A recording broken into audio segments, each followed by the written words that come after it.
Goeiemôre, liewe vriende. Baie welkom by hierdie geleentheid wat ons dan saam is om ook afskeid te neem van Tannie Corrie.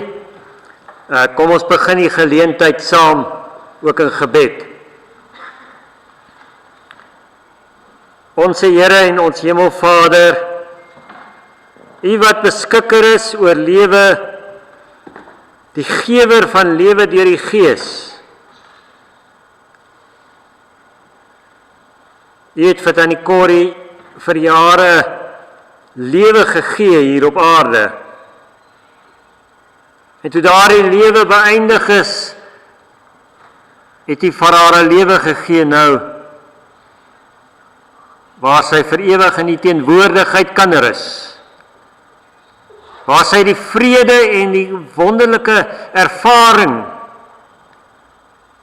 van sonder pyn en siek wees en oud word in haar lewe kan ervaar. Here, en ons is vandag hier om daardie nagedagtenis te herdenk, maar ook om hoop te kry vir onsself, om sin te maak uit die dood en om sin te maak uit die lewe. Want Here, U het die sleutels van beide in die hande.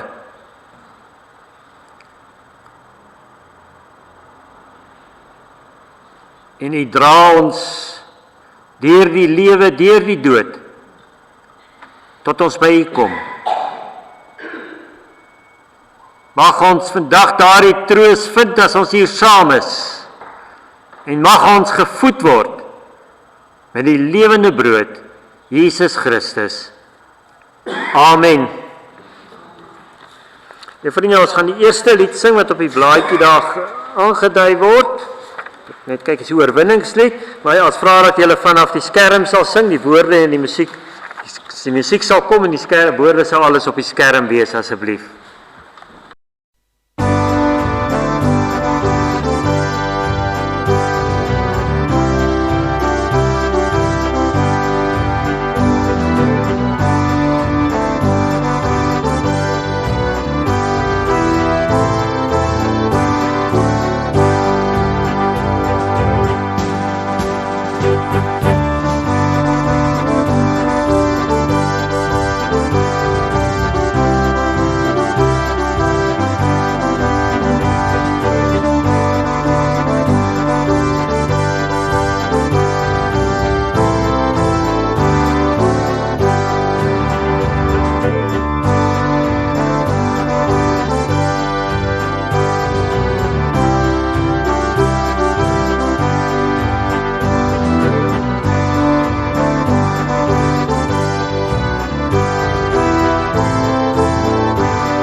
Vriende, ons skriflesing gaan wees uit die brief van Paulus aan die Filippense,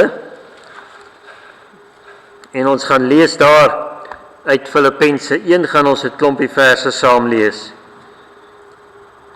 Lees daar by vers 20, dit is my vurige verlange en daarna sien ek uit, dat ek niks sal doen waaroor ek my sal hoef te skaam nie. Ek wil ook nou, soos nog altyd, met alle vrymoedigheid deur my hele wese Christus verheerlik in lewe en in sterwe. Want om te lewe is vir my Christus, en om te sterwe is vir my wins. As ek in die lewe bly, kan ek voortgaan met vrugbare arbeid. Wat ek moet kies, weet ek nie. Ek is in 'n tweestryd. Ek verlang daarna om heen te gaan en met Christus te wees, want dit is verreweg die beste. Maar in julle belang is dit noodsaakliker dat ek bly lewe. Omdat ek hiervan oortuig is, weet ek dat ek sal bly.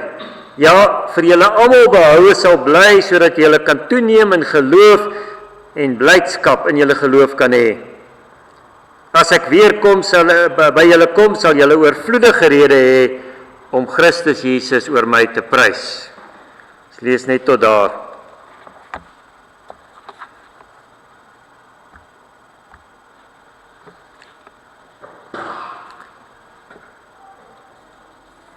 Die Heidelbergse Katekismes begin met 'n besondere vraag en antwoord. En die antwoord op die vraag, wat is my enigste troos? Sê hy, my enigste troos is dat ek met liggaam en siel, in lewe en in sterwe, nie aan myself nie, maar aan my getroue verlosser Jesus Christus behoort. Hy het met sy kosbare bloed vir al my sondes ten volle betaal, en hy het die heerskappy van die duiwel verlos. Hy bewaar my op so 'n wyse dat sonder die wil van my hemelse Vader geen haar van my kop kan val nie. Alles moet inderdaad tot my saligheid dien. Daarom verseker hy my ook deur sy Heilige Gees van die ewige lewe en maak hy my van harte gewillig en bereid om voortaan vir hom te lewe. Tannie Corrie is dood. En haar dood bring hartseer vir almal van ons mee. Ons het troos nodig in die aangesig van die dood wat 'n stuk uit ons hart kom wegskeer het. Vir Paulus het die troos juis daarin gelê dat hy dood is. Hy sê hy is dood vir die ou lewe van die sonde, maar hy het nie in daardie dood gebly nie. Hy het in 'n nuwe lewe saam met Christus opgestaan.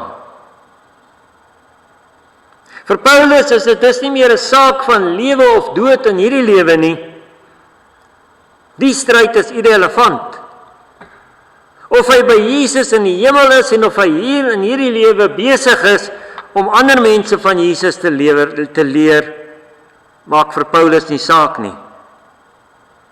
Sy troos is dat hy in liggaam en siel, in lewe en in sterwe nie meer aan homself behoort nie, maar aan sy ewige verlosser.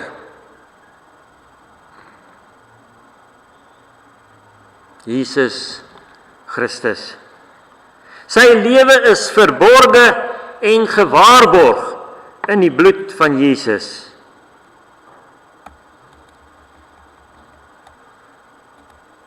Tannie Corrie is dood.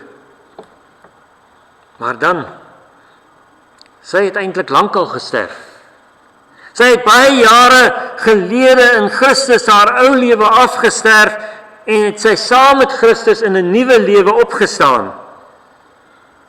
Haar lewe was verborge en gewaarborg in die bloed van Jesus. Vir haar was dit ontewe of sy hier op aarde bly leef het en of sy by Jesus in die hemel was. Haar lewe was in beide opsigte daarop gerig om haar verlosser te dien uit dankbaarheid vir die verlossing wat hy vir haar gegee het. Ja, sy het die lewe gehad, of sy nog bly lewe het, en of sy sou gesterf het. Tannie Corrie het troos gehad in die wete dat sy volledig, liggaam en siel aan Jesus Christus behoort. Hy het haar bewaar sodat hy haar lewe so kon inrig dat alles tot haar saligheid in die hemel sou dien. Sy kon haar lewe wy om vir Christus te leef, want hy was vir haar die lewe. Jesus het gesterf sodat sy die lewe kon hê. Dit was nie vir haar 'n moontlikheid nie, maar 'n vaste sekerheid. Liggaam en siel was sy oorgegee aan die een wat haar vir hom gekies het en geroep het en gered het.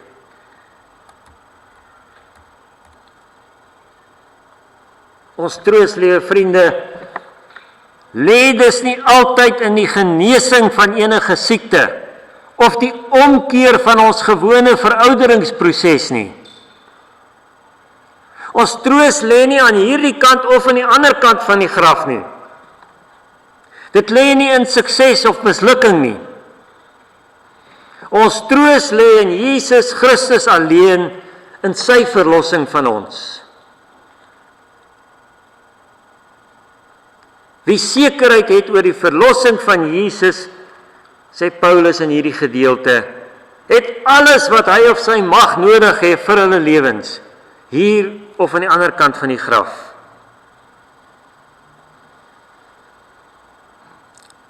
Vir Tannie Corrie was die enigste troos in die laaste paar jaar, dalk juis net dat sy aan Jesus Christus kon behoort.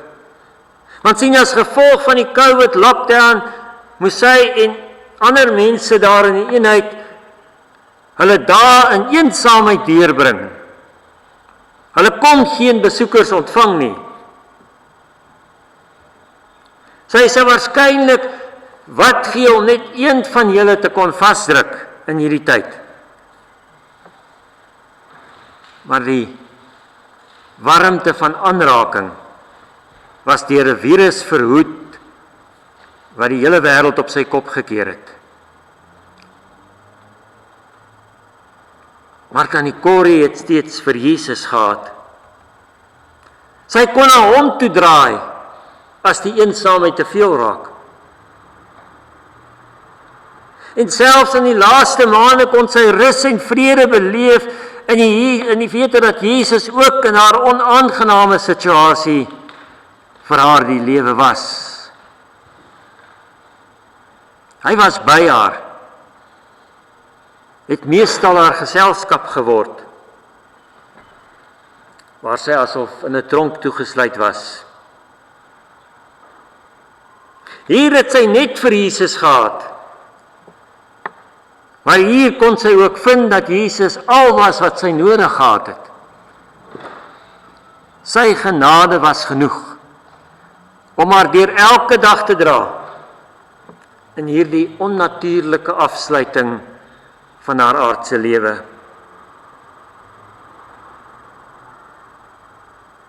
Hoeveel mense, hoeveel ouer mense het nie moedeloos en vereensaam geraak in kamers toegesluit in hierdie tyd nie. Is dalk dood aan eensaamheid. En dit was nie anders met Tannie Corrie nie. Sy was ook toegesluit in 'n poging om haar van die virus af weg te hou. Maar selfs in hierdie vasgedrukte eensaamheid kon sy steeds vir Jesus vind. Het hy steeds saam met haar in haar afsondering gedeel. Het hy haar hoop en haar troos in hierdie uitgerekte tye van afsondering geword.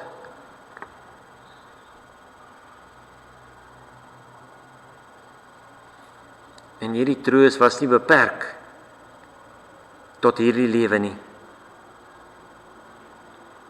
Sy het behoort aan Jesus in lewe en in sterwe, soos die Heidelbergse Katekismus vir ons sê.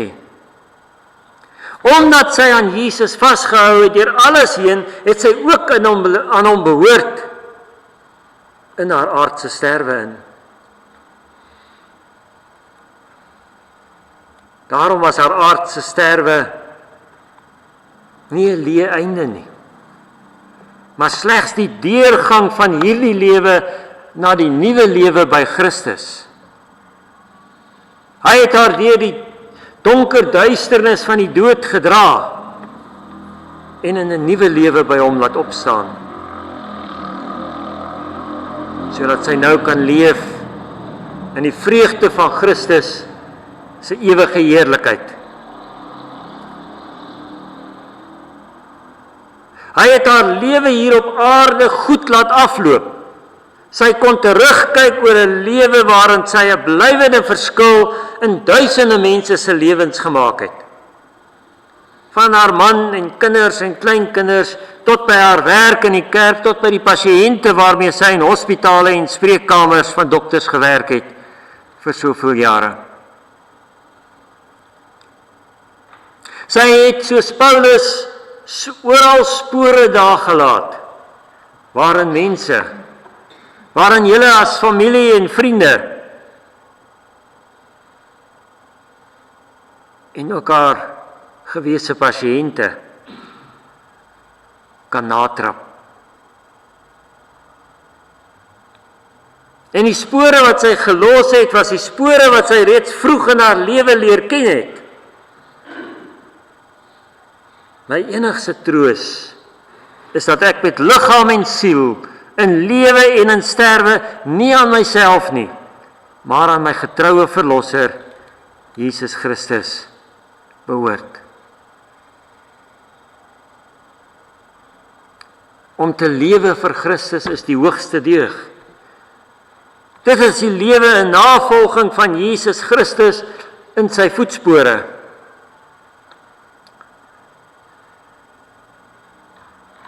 Daardie trees, daardie pad, daardie lewe, het Tannie Corrie die hele tyd probeer leef. Daarna het sy die hele tyd gesoek.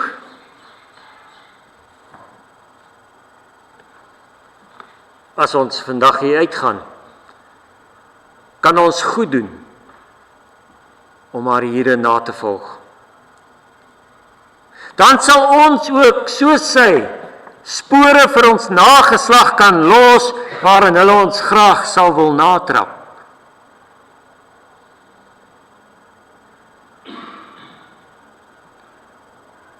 My enigste troos is dat ek met liggaam en siel, in lewe en in sterwe, nie aan myself nie, maar aan my getroue verlosser, Jesus Christus, behoort. Tannie Corrie is dood. Maar Tannie Corrie leef ook voort in 'n nuwe lewe saam met Jesus. En of sy nou lewe en of sy sterwe, sy is by Christus.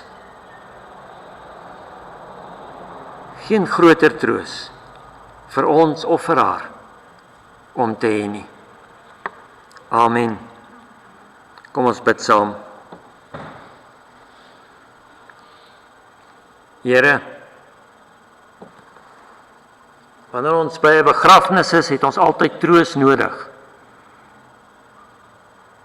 En ons kan mekaar troos, Here, met die woorde wat ons lees in die Bybel, met mooi boodskappe wat ons vir mekaar gee.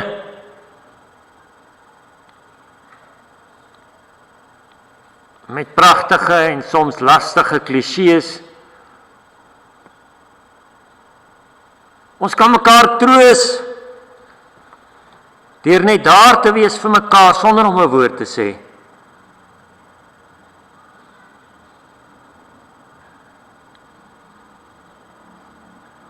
Maar ons enigste ware troos is die wete dat ons in lewe en in sterwe, in liggaam en in siel, volledig nie aan onsself behoort nie, maar aan ons getroue verlosser, Jesus Christus.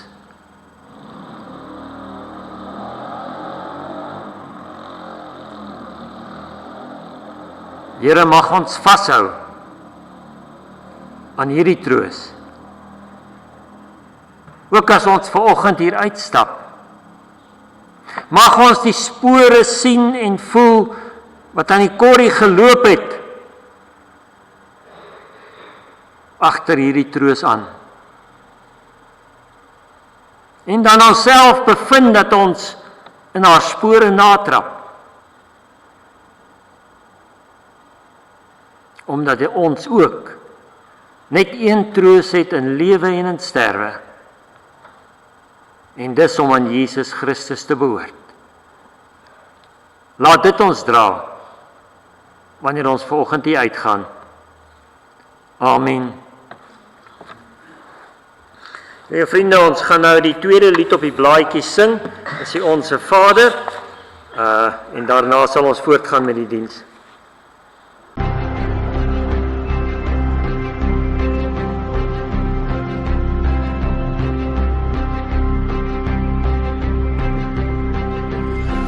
Ons Vader wat woont in die hemel, geheilig sy U naam.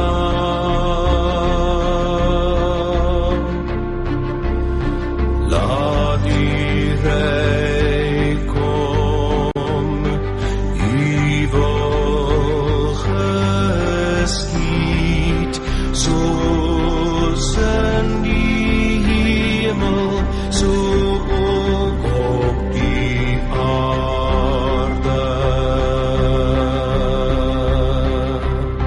Gee ons vandag ons dagse brood, en vergeef ons al ons skulde, net soos ons vergewe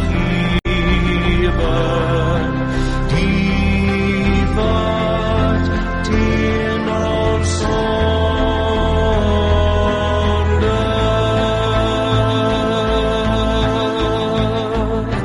Laat ons nie in die versoeking, maar verlos ons van die bose. Van U is die rijk, en die sterkte,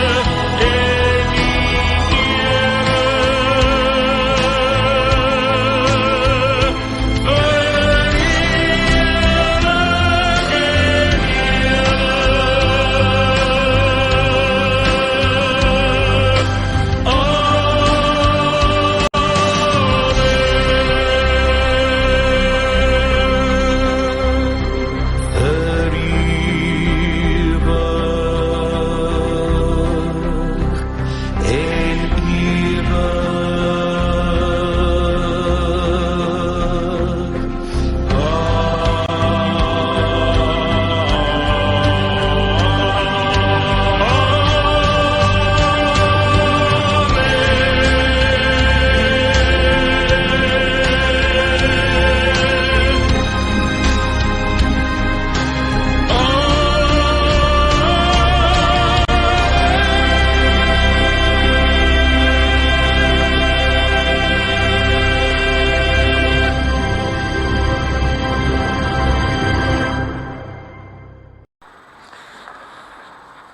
Voor ons by die begrafnisbrief kom, gaan ek vir Greg Preston vra om net na vorentoe te kom, en dan ook daarna vir Driester Blanche as hy klaar gepraat het.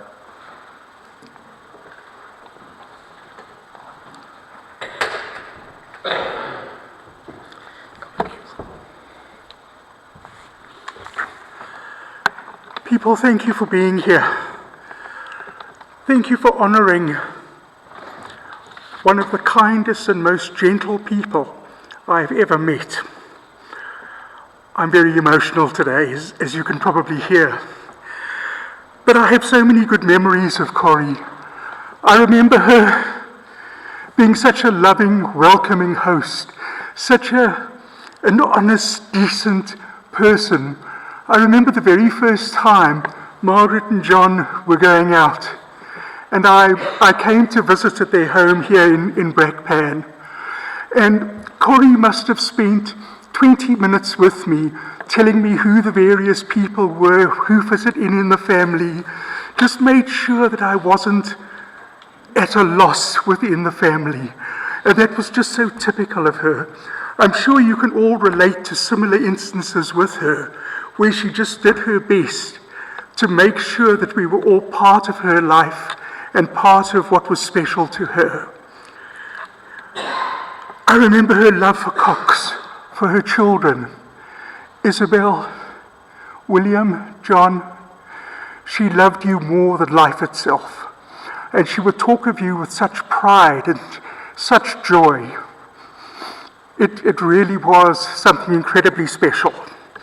You know that your mum loved you more than anything on earth. We remember tales of her in her young days, meeting a young man at the agricultural high school. And that young man, Cox, was to become her husband and her lifelong joy and her lifelong partner. And what a celebration their life was. When I think of the love they had, the things they did together, the way they responded to life together, it was just so beautiful to watch. They married in 1959, but as the years passed, they created the family. And it all bore the Fogarty name, of which she was so very, very proud. We remember her love of nature, her love of animals, how every animal in the world had a place in her heart, how she would go through nature and her love of a sunrise, her love of the plants, her love of everything that God gave us. It just became such a part of the Corrie that I knew. We remember her trips through Namaqualand to see the Blommer, and how she would celebrate those trips, singing on the buses with people who she'd never met before, but making them feel part of her friends with her on those trips, and just having the time of their lives. And she would come back and talk of those trips and just the pleasure, the joy she had out of them. We remember her also as an old world Oma. And isn't that what she was? Where she would be in her kitchen baking cook sisters or making her grandchildren feel special, being there to listen to you, being there to guide you. All those wonderful old world values that were part of who Corrie was. We remember her love and pride of her work, working in ICU, working with the people who needed her most. And we remember the enormous tribute that she received from the doctors who worked with her or who she worked with. And surely the acknowledgement of those professionals was a tribute to exactly the type of person she was. I see in her children bits of her. Isabel, I talk to you. You have the caring, soft nature of both your parents. I see lots of your mama in you. You have the same love of people and of having family around you. William, you love all and you thrive under pressure. That is your mom in you. It really is. Because nothing bothered your mom. And she would get on and do the job no matter what the challenge. And I see the same in you. Be proud of that. Don't ever let that go. John, I know you the best, obviously. Sorry. Married to my sister. We look at you, your love of dancing, your love of music. That all came from your mom. Maybe, though, the love of cars was your dad's. We look at God and the church. Wasn't that a backbone of what Corrie was? and what Cox was, how the church was so central to their life, the faith that they had. And I look at the family, I look at all of you, and that is part of who you are. The very fact that we are here today means that that faith and that love of God, that love of the church, is part of this family. And she and Cox will be looking down at you today with enormous pride. Don't lose that. Don't lose that love of community, that love of family. We mourn with many special people who Cox loved and who Corrie loved. Corrie's family from Middelburg, Kobus, Dries, Sefas, Gabita. She was so thankful to all of you growing up. It was such a foundation of the gracious lady that she became. We look at Corrie's sister Nellie and the whole of the Seidnote family. Eddie, Elmine, Nick, Susanne, Marie, Johan, Nas, all part of that very special family bond. It can't be broken. Corrie's not with us anymore, not physically, but she's here with us through the love of God and through being with Jesus. We'll never lose her, because those memories will keep her alive for us. We remember her brother Dankie and his family, Mariette, Elna, Petru, and their partners and children. Again, such a feature, such a huge impact on who Corrie was and her love of everybody. Bert from Holland, who was so kind and caring to the whole of the Fogarty family. Her love for him was also so very, very important. To the grandchildren and the great-grandchildren, she would speak of you with such enormous pride. When I sat with her and she would talk about each of you, there was such love that came through, such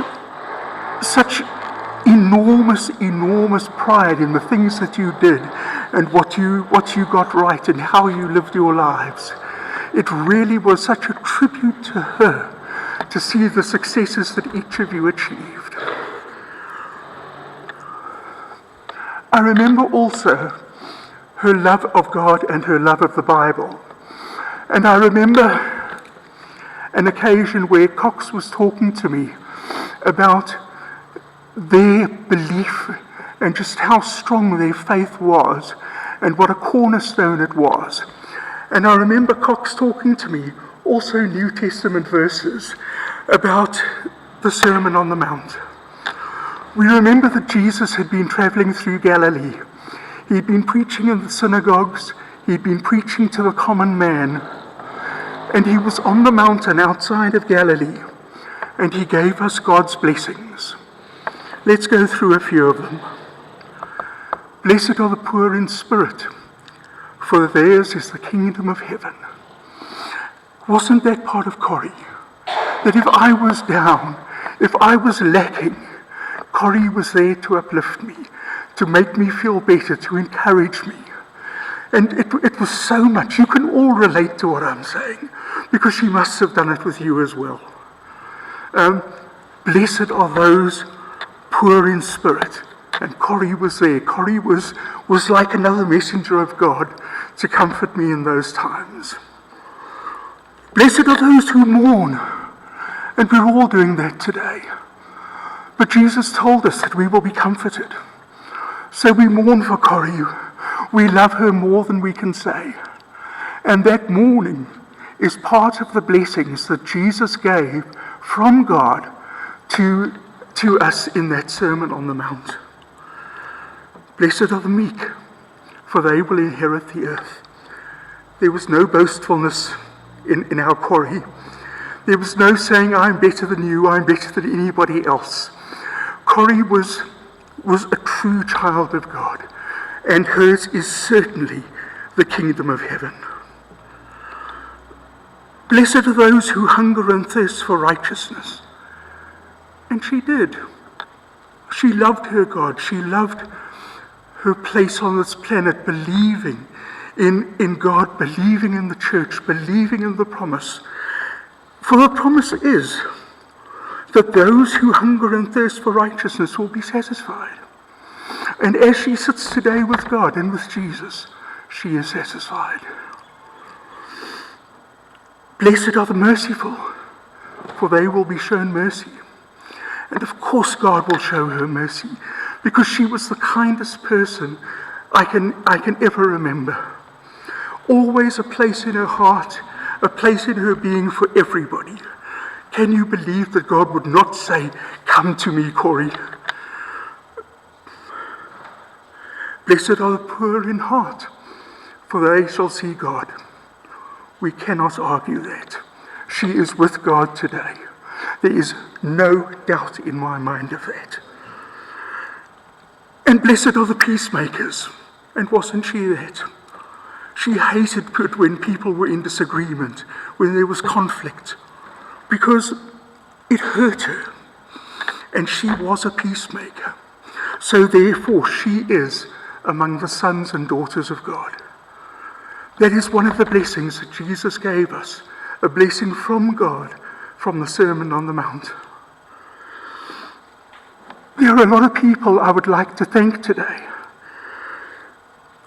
I'd like to thank the Frank Maynard home for looking after Corrie when things were so tragic in her life, when she wasn't the person who we knew, when illness overtook her and she needed specialist love and care. Frank Maynard was there to look after her, and we thank them for that. Along with that, Matron Alice, Petey and the clinical staff who all looked after her, our thanks to them too.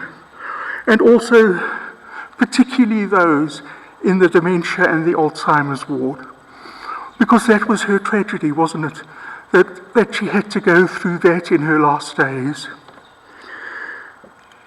Along with that, all the security personnel who would help with carrying things, would help with just the physical aspect of her being cared for. So our thanks to them as well. Dr. Muller, Dr. Kumalo, and all the other staff who assisted in helping Omar, in helping Corrie. Ben's Pharmacy.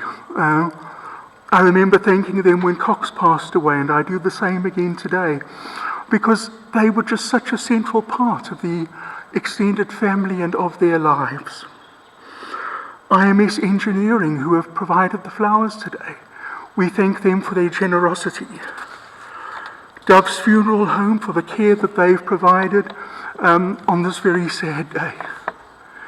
All the people involved with making and providing food, thank you, because that is one of Jesus' communities of spirit, isn't it? We look at the Last Supper, and Jesus spoke of the breaking of bread and the community of sharing a meal. So doing such a thing is truly godly. We thank everybody for their messages, for their signs of love, and for their support for the family. Please don't lose any of that. Please don't stop talking about Corrie, because if we stop talking about her, she'll fade away. We know that she is not here physically anymore, but let's keep our memories alive. Let's keep her alive in heaven, as our Domini spoke about earlier. And I would really like to thank you for the personal message of today, for your love, for your kindness in the words that you gave. You have a rare genius in that when you speak, I feel as if you're speaking only to me. And that, I think, is a true gift coming from the Domini, that he can make me feel comforted as an individual. So thank you so much indeed. Most of all, though, I'd like to thank you all for being here. We all loved her. She's part of our life, part of our memories. Corrie, you are once again with your beloved Cox, and you are with the Eternal Father. He was so much a part of your life here on earth. Live with them, with our love. we will never forget you.